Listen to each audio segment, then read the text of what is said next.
1991 সাল আওয়ামী লীগ পেয়েছিল 30% ভোট, 96 সালে সেটা বেড়ে হলো 37%। 2001 সালে আসন কম পেলেও ভোট ছিল 40%, আর 2008 সালে রেকর্ড 48% ভোট। অর্থাৎ গত 30 বছরে আওয়ামী লীগের নিজস্ব ভোট ব্যাংক কখনোই 30%-এর নিচে নামেনি। প্রশ্ন হলো, দল নিষিদ্ধ হতে পারে, প্রতীক বাতিল হতে পারে, কিন্তু এই 30 থেকে 40% মানুষ কি হাওয়ায় মিলিয়ে যাবে?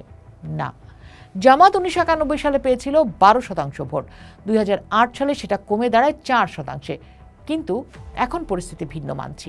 গত 15 বছরে জামাত তাদের আন্ডারগ্রাউন্ড রাজনীতি দিয়ে সাংগঠনিকভাবে কতটা শক্তিশালী হয়েছে তা এই নির্বাচনেই বোঝা যাবে।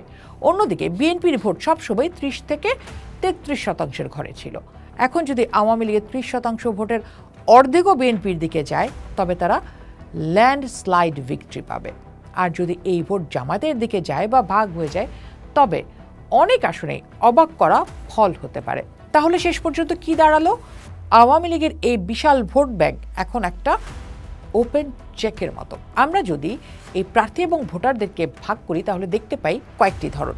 প্রথমত, নিরাপত্তা প্রার্থী, যারা শুধু বাঁচতে চায়, মামলা থেকে রেহাই চায়, তারা হয়তো স্থানীয়ভাবে শক্তিশালী বা জামায়াতের মতো দলের সঙ্গে সমঝোতা করবে। দ্বিতীয়ত, আদর্শিক ভোটার, যারা জামায়াতকে ঘৃণা করে, তারা হয়তো অনিচ্ছা সত্ত্বেও বিএনপিকে বেছে নেবে লেসার ইভিল বা মন্দের ভালো হিসেবে।